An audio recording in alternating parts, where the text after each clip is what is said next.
우리 예수님에 관해 사람들이 믿기 어려운 사건들이 있습니다. 하나는 예수님의 탄생입니다. 처녀의 몸에서 아기가 태어났다는 것이 과연 믿을 만한 것인가라는 의문을 제기하게 됩니다. 그 다음에는 부활입니다. 죽은 사람이 다시 살아났다는 것은 오직 예수님에게만 일어난 사건이기 때문에 믿기가 어렵습니다. 그리고 승천 사건입니다. 사람이 중력을 거슬러서 둥둥 떠서 하늘 위로 올라간다고 하는 것은 참 허황되게 생각이 되는데, 또 그 예수가 하늘로 올라갔다가 다시 구름을 타고 이 세상에 오신다고 하니 믿기가 대단히 어려운 것이 사실입니다. 그래서 지금 우리들의 신앙생활을 보면 예수를 믿는다는 그 믿음 자체가 내가 믿는 것이 아니고 하나님이 믿게 해 주셔서 믿는 것임을 부인할 수가 없습니다. 믿음에는 여러 종류가 있습니다. 자연 법칙에 대한 믿음이 있습니다. 봄이 지나면 여름이 오고 가을이 지나면 겨울이 온다고 믿고 있습니다. 그 믿음은 우리 경험에 의한 믿음입니다. 태초에 하나님께서 정해놓으신 그 우주의 법칙이 변함없이 자기 위치를 지킴으로 똑같이 반복되는 그 질서를 우리들이 경험해 보면서 그것들에 대한 믿음을 갖게 된 것입니다. 그런가 하면 그것과는 또 다른 믿음의 세계가 있습니다. 경험하지 않은 부분에 대한 믿음. 우리는 예수님을 만나지도 못했고 예수님을 보지도 못했습니다. 천국이 정말 있는지 가본 일도 없습니다. 그런데도 믿고 있습니다.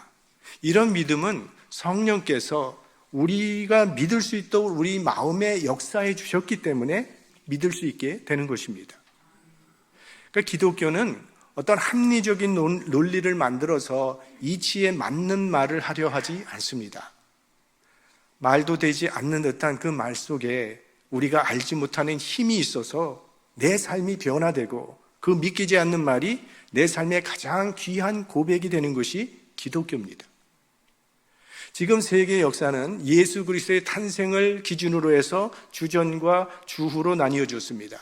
그러면 예수님께서 이 세상에 계실 때에 앞으로 너희들이 역사에 대해서 얘기할 때는 나의 탄생을 기준으로 해서 그렇게 구분을 해라 라는 그런 말씀을 하셨습니까? 아무 말씀도 하신 일이 없는데 지금은 그저 우리 세계가 예수님의 탄생을 기준으로 그렇게 구분해서 사용하고 있는 것입니다. 사실 예수님께서는 그저 죄인으로 십자가에 못 박혀 돌아가셨을 뿐인데 그분 안에 있는 어떤 위대한 힘이 예수님을 역사의 주인으로 만들었습니다. 그 위대한 힘의 정체가 오늘 본문에 나오는데 바로 예수님의 부활 사건입니다. 예수 그리스도의 부활 사건은 몇 가지의 특징이 있습니다. 먼저는 그가 말씀하시던 대로 살아나셨다는 사실입니다. 오늘 본문을 보면 천사가 말을 합니다. 그가 여기 계시지 않고 그의 말씀하시던 대로 살아나셨느니라. 와서 그의 누우셨던 것을 보라.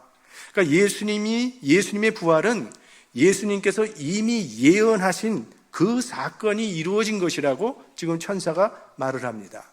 그러면 예수님께서 예언하셨던 그 성경 몇 구절을 찾아보면 마태복음에 보면 이때로부터 예수 그리스도께서 자기가 예루살렘에 올라가 장로들과 대제사장들과 서기관들의 많은 고난을 받고 죽임을 당하고 제3일에 살아나야 할 것을 제자들에게 비로소 가르치시니, 마가복음을 보면 인자가 많은 고난을 받고 장로들과 대제사장들과 서기관들에게 버림받아 죽임을 당하고 사흘 만에 살아나야 할 것을 비로소 저희에게 가르치시되, 누가복음에는 인자가 죄인의 손에 넘기어 십자가에 못 박히고 제3일에 다시 살아나야 하리라 하셨느니라. 부활은 이렇게 분명하게 예수님께서 예언하신 사건입니다. 예수님을 십자가에 죽인 원수들도 그 말씀을 기억하고 있었습니다. 마태복음 27장에 보면 대제사장들과 바리새인들이 함께 빌라도에게 모여 가로되 주여 저 유혹하던 자가 살았을 때 말하되 내가 사흘 후에 다시 살아나리라 한 것을 우리가 기억하노니, 그러니까 3일 만에 부활할 것이라고 하시는 이 예수님의 예언은 예수를 죽인 원수들까지도 기억하고 있을 만큼 공식화된 예언이었습니다. 바로 그 예언의 말씀대로 부활하신 것입니다. 그러니까 이 예수님의 말씀에 대한 믿음이 문제지 이 부활 사건은 미리 예언된 사건입니다. 예수님의 예언은 아주 짧은 시간에 이루어진 것도 있고 긴 시간 후에 이루어진 것도 있고 아직도 기다리고 있는 것도 있습니다. 예수님께서 베드로에게 예언하셨습니다. 오늘 밤에 3번 나를 부인하리라. 오늘 밤이라고 하는 이 짧은 시간 안에 이루어질 일을 예언하셨습니다. 베드로는 죽어도 그런 일은 없을 것이라고 호언장담했지만 몇 시간 후에 예수님의 말씀대로 그대로 이루어졌습니다. 그 경고를 받은 베드로가 얼마나 긴장하고 있었겠습니까? 절대로 그런 일은 일어나지 않게 하겠다고 정신 바짝 차리고 있었을 것입니다. 그러나 결국은 예수님의 말씀대로 이루어지고 말았습니다. 그것이 예수님의 말씀의 권위입니다. 또 예수님이 12제자를 대상으로 예언하셨습니다. 너희가 다 나를 버리고 도망가리라. 제자들의 절 중에 누구도 이 말씀 인정하지 않았습니다. 그러나 때가 되자 그 말씀대로 다 주님을 버리고 도망갔습니다. 가룟 유다에 대한 예언도 있었습니다. 너희 중에 하나가 나를 팔리라. 나와 함께 그릇에 손을 넣는 그가 나를 팔리라. 그러면 그 이야기들은 유다가 찔려서 회개하고 돌이켜야 되는데 예수님의 말씀대로 예수님을 팔아버렸습니다. 이런 예언들은 짧은 시간에 성취된 예언입니다. 긴 시간이 걸려서 이루어진 예언도 있습니다. 예수님께서 예루살렘 성전을 향해서 예언하시기를 돌 위에 돌 하나 남지 아니하고 무너지리라 예언하셨습니다. 이 예수님의 예언은 그 후 40년 후에 로마 군인에 의해서 그대로 성취되었습니다. 그런가 하면 아직도 기다리고 있는 예언이 있습니다. 내가 다시 오리라. 재림의 약속입니다. 그동안 예수님이 하신 예언이 모두 이루어졌다면 다시 오리라는 이 재림의 약속도 반드시 이루어질 줄로 믿습니다. 기독교는 예수님의 말씀을 진리요, 복음으로 믿는 종교입니다. 그래서 오늘 예수님의 부활을 증거하는 이 마태도 예수님의 예언의 말씀에 초점이 맞춰져 있습니다. 그가 말씀하시던 대로 살아나셨느니라. 이 부활 사건의 두 번째 특징은 아무도 예수님의 부활을 믿지 않았다는 것입니다. 오늘 본문에 평소 예수님을 가깝게 모셨던 막달라 마리아와 또 다른 마리아가 예수님의 무덤을 찾아왔다고 했는데 이 여인들은 정말 예수님을 사랑했던 여인들입니다. 갈릴리에서부터 계속 예루살렘까지 예수님을 따라왔고 예루살렘에서 예수님께서 십자가에 운명하시는 그 순간까지도 예수님을 떠나지 않고 그 자리를 지켰고 아리마대 요셉과 니고데모가 예수님을 무덤에 장사하는 그 자리에도 그들은 지키고 있었습니다. 그리고 오늘 안식일이 지난 첫날 새벽 미명에 예수님을 찾아왔습니다. 마가복음을 보면 이 여인들이 예수님의 무덤을 찾아왔던 것은 부활을 기대하고 찾아왔던 것은 아닙니다. 예수님의 시체에 향품을 발라드리기 위해서 찾아왔다고 그렇게 기록하고 있습니다. 그런데 와봤더니 무덤에 돌이 굴려져 있고 하얀 옷을 입은 천사를 보면서 너무 놀라서 무서워하니까 이 천사들이 무서워 말라고 먼저 이 여인들의 마음을 안심시켜주고 그들에게 예수님의 말씀을 기억나게 합니다. 이 일에 대해서 예수님께서 이미 너희에게 말씀하시지 않았느냐? 그가 말씀하시던 대로 살아나셨느니라. 그리고 이제 빨리 제자들에게 가서 예수 부활의 소식을 전하라고 그 여인들에게 말을 합니다. 그 말을 듣고 두려움과 슬픔에 사로잡혀 있었던 이 여인들의 마음에 예수님의 말씀이 살아나기 시작했습니다. 그래서 그 소식을 전하기 위해서 제자들에게 달려가다가 부활하신 예수님을 거기서 만나게 됩니다.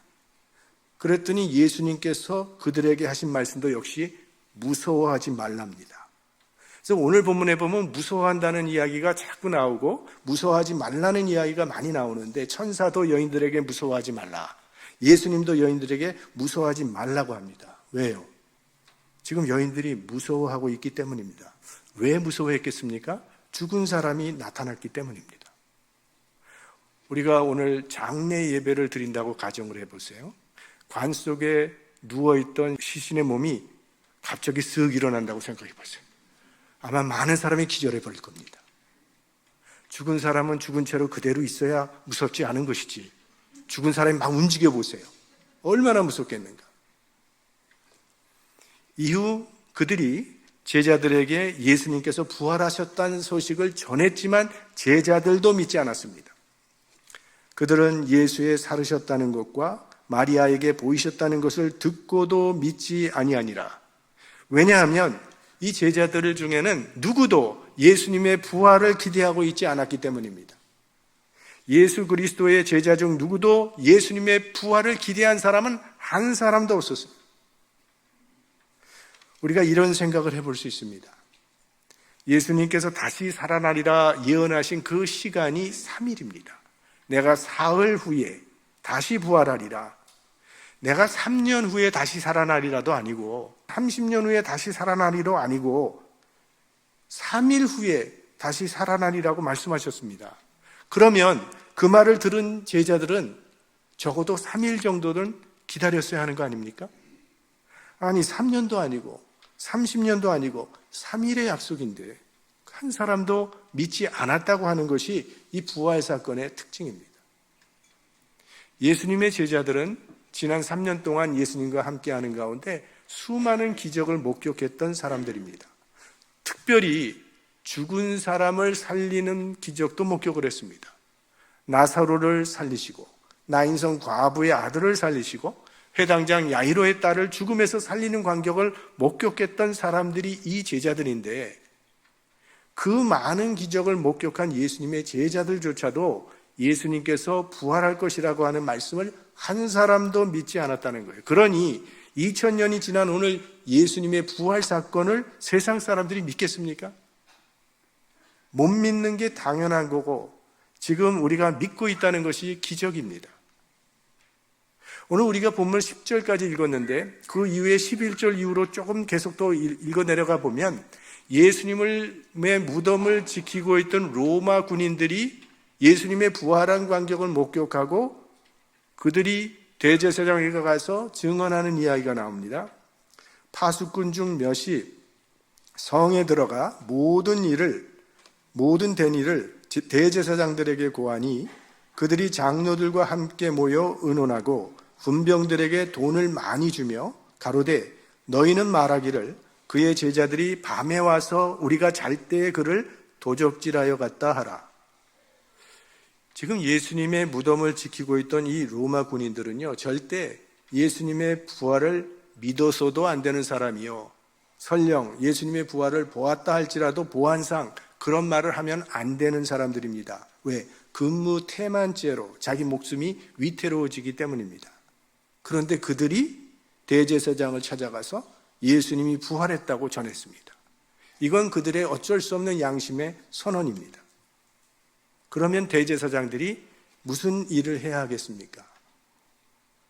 그는 진실로 하나님의 아들이로다. 우리가 하나님의 아들을 죽이는 큰 죄를 범했으니 이제라도 우리 회개하고 부활하신 예수님을 찾아갑시다 라고 했어야 합니다. 그런데 뭐라고 합니까? 돈을 주면서 거짓말하라고 시킵니다. 예수의 제자들이 밤에 몰래 와서 죽은 예수의 시체를 훔쳐간 후에 부활했다고 하는 것이라고 거짓말을 하라고 시킵니다. 안 믿을 사람은 예수님이 그 앞에 나타나도 안 믿습니다. 그래서 믿음을 선물이라고 하는 것이죠. 부활 사건의 또 하나의 특징은 당시 살아있던 사람들에게 확인된 사건이라고 하는 사실입니다. 부활 후에 예수님은 40일 동안 이 세상에 계시면서 여러 사람들에게 부활하신 주님의 모습을 나타내 보이셨습니다. 베드로에게 나타나셨고, 오늘 본문에 나오는 대로 막달라 마리아와 다른 여자들에게 나타나셨고, 도마가 없는 가운데 예수님의 제자에게 나타나셨고, 도마와 함께 11제자들에게 나타나셨고, 예수님을 핍박하던 바울에게도 나타나셨습니다. 특별히 바울은 예수님의 부활 사건을 목격한 사람들이 500여 명이나 된다고 했고 그 중에 아직도 태반이나 살아있다고 말을 했습니다.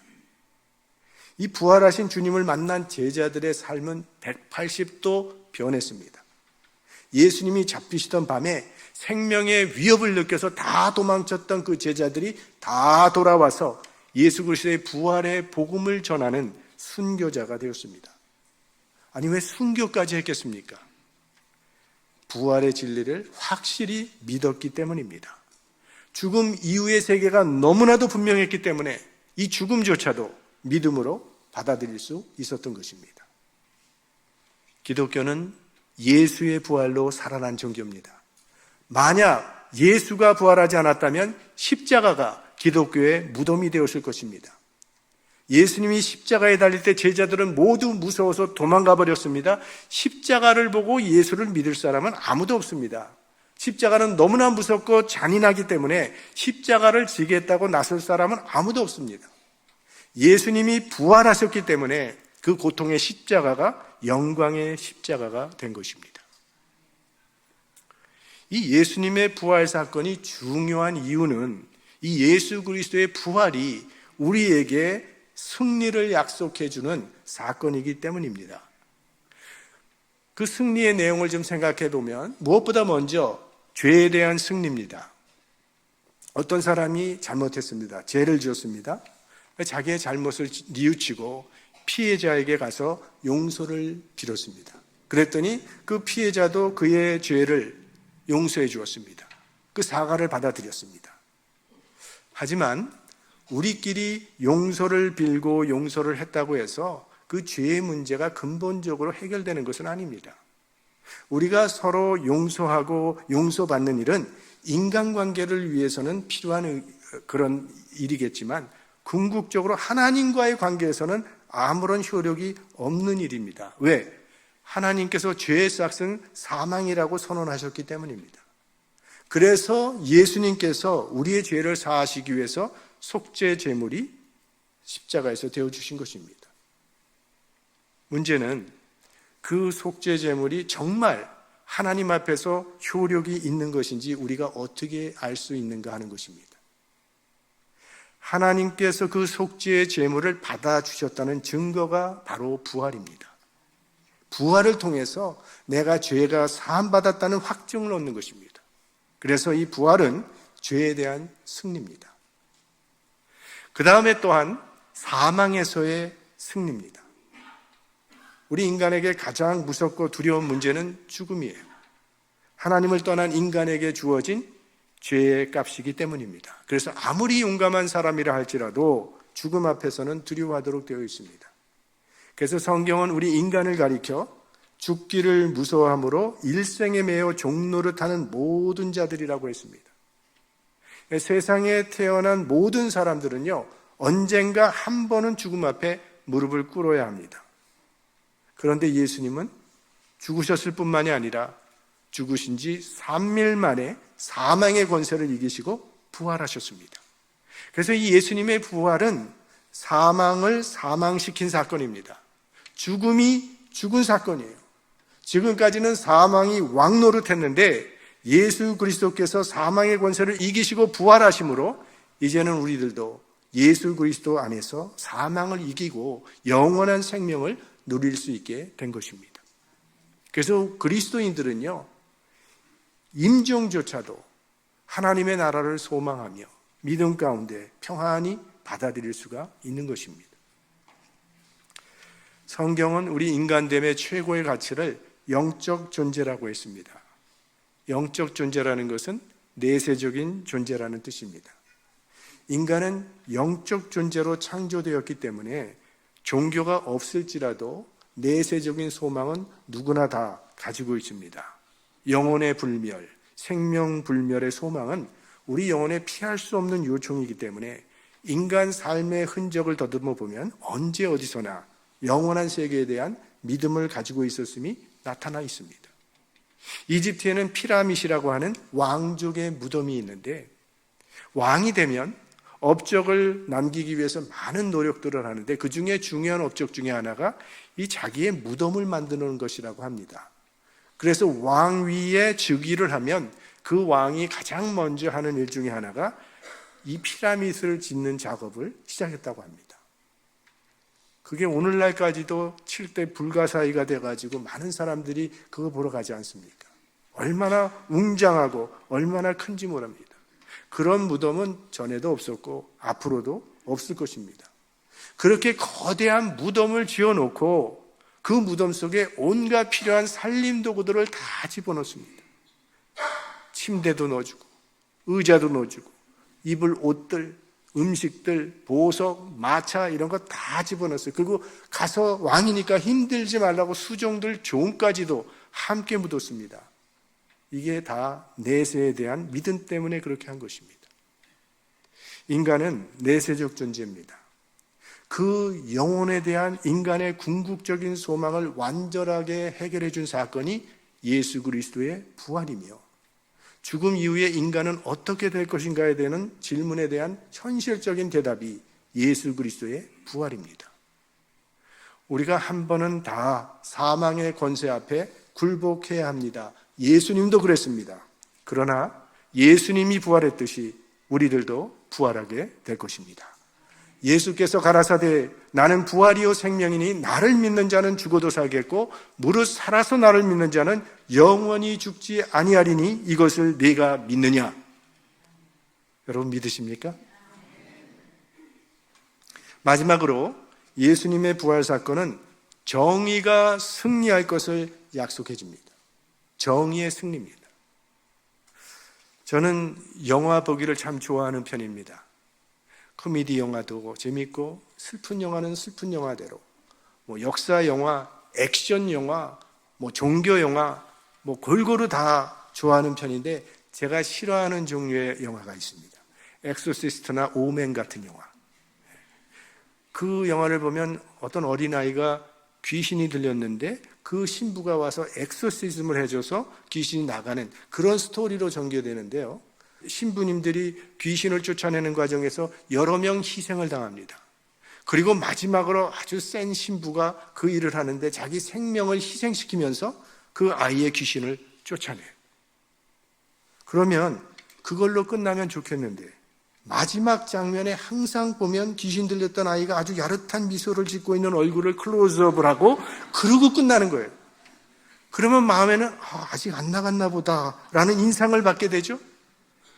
스트레스 풀고 싶었다가 스트레스 더 받게 되는 겁니다. 아주 사기당한 그런 기분을 갖게 되는데 우리 마음에는요 해피엔딩을 바라는 마음이 있습니다.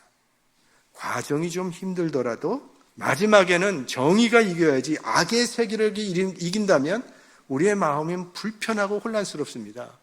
왜냐하면 우리 인간은 의로우신 하나님의 형상대로 창조되었기 때문입니다. 이 세상이 혼란스러워도 그래도 이만큼이나마 유지되고 있는 이유는 정의라고 하는 신의 존재를 믿기 때문입니다. 예수 그리스도를 죽인 무리들은 불의의 세력이었어요. 만약 예수님이 십자가에 달려 돌아가신 것으로 끝났다면 영원한 불의의 승리입니다.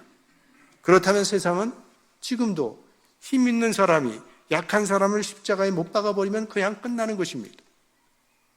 세상에서 선하게 산 사람이나 세상에서 악하게 산 사람이나 죽으면 다 똑같이 끝나가 버리고 마는 것이라면 우리가 그렇게 대단한 사람이라고 진리를 위해서 정의를 위해서 고통을 당해야 할 필요가 있겠습니까? 그런 세상이라면 우리가 구태여 정의 편에 서서 선하게 살아보려고 애쓸 필요도 없는 것입니다. 그러나 예수 그리스도께서 부활하심으로 결국 정의가 승리한다는 것을 보여주셨기 때문에 고통스러워도 우리는 진리 편에 서서 정의 편에 서서 살아가야 하는 것입니다. 그러므로 내 사랑하는 형제들아 견고하며 흔들리지 말며 항상 주의 일에 더욱 힘쓰는 자들이 되라. 이는 너희 수고가 주 안에서 헛되지 않은 줄을 알미니라. 만약에요 우리의 삶이 이 땅에서 끝나고 마는 것이라면 이 현실에 대한 우리의 자세는 많이 달라질 것입니다. 이 땅에서의 삶이 전부라면 우리가 이 땅에서 잘 살고 잘 먹는 것 외에 무엇이 더 중요하겠습니까? 나의 만족 이상의 무엇이 더 있겠습니까? 그러나 죽음 이후에 삶이 있다고 믿기 때문에 우리는 그 삶을 준비하며 살게 되는 것이죠. 우리가 이 땅에서 수고하는 모든 일들이 하나님의 나라에서 기억될 것이라고 하는 그런 믿음이 있기 때문에 우리의 수고가 가치가 생기는 것입니다.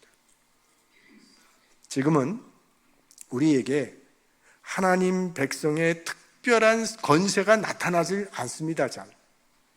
예수 믿는다고 안 믿는 사람보다 더 잘 사는 것도 아니고요.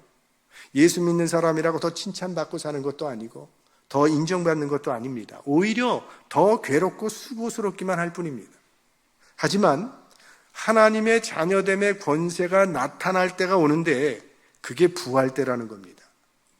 그때는 우리들이 나팔소리와 함께 예수 그리스도처럼 영광스러운 몸으로 변화될 것이며 영원한 하나님의 나라를 상속하게 될 것입니다. 이것이 우리를 기다리고 있는 우리의 미래입니다. 그래서 예수 믿는 사람들은 모두 승리자입니다. 예수님의 부활에 참여할 약속을 받은 사람들이기 때문입니다. 여러분의 삶과 여러분의 가정과 생업의 현장이 이 부활의 승리로 충만하시기를 부활의 주님의 이름으로 축원합니다. 성령의